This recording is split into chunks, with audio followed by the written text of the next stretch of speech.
Hey everyone, Peter Zeihan here, coming to you from the slightly less smoky Okanagan. Today we're going to talk a little bit about Cuba.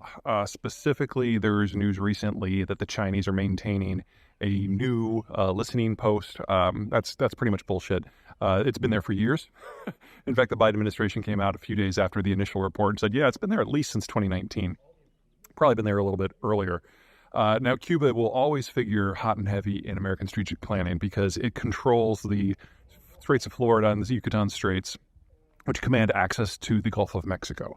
And if for whatever reason the greater Mississippi system could not trade with the rest of the world, that is the core of American power, capital generation, and agriculture and energy. So kind of a big deal.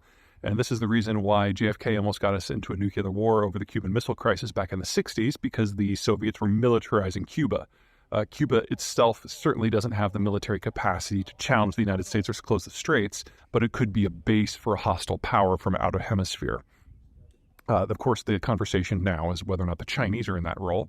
Not yet, and probably not ever. The Chinese don't have the ability to project power that sort of distance without, ironically, American assistance.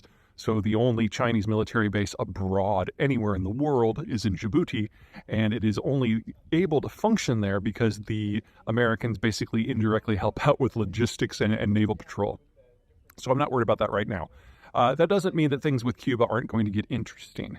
In the post-Cold War environment, with the Russians no longer a significant factor in Havana, the question has been, how long can Cuba last in this sort of environment?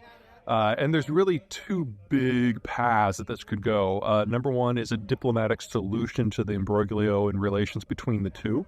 This is something that Barack Obama attempted sloppily and sophomorically, and ultimately was shot down by Congress.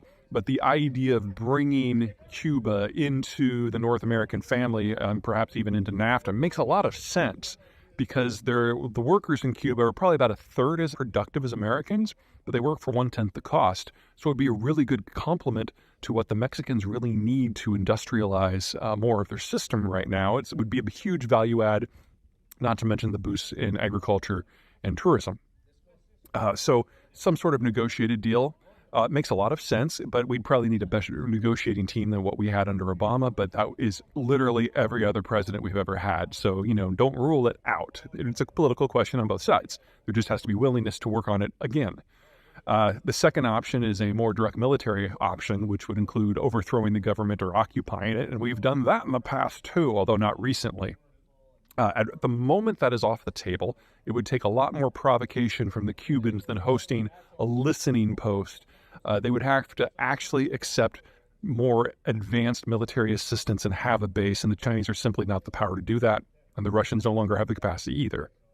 So it would only happen if the United States president just woke up one day and said, you know what, let's conquer Cuba. I don't find that likely. And then between those two extremes, you get economic warfare. One of the things that we've discovered in a system that is as dysfunctional politically and economically as Cuba is there are a lot of weak points. Probably the single biggest one is food, and that's one of the reasons why when we had that proto deal with the Obama administration, that the United States used its agricultural surpluses as a way to induce the Cubans into making concessions, and it worked. The other one would be energy. The Cubans get almost all of their fuels from Venezuela. And so if you have a break in the Venezuelan system, all of a sudden the Cubans are high and dry and without fuel, diesel, or power. So there's a lot of ways that the Cuban system can kind of collapse under its own weight. And as with everything with the United States, there is a belief in Washington, accurately, that we can outweight this problem.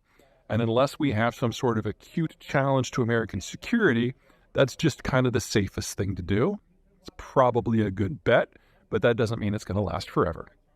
All right, everyone take care. See you next time.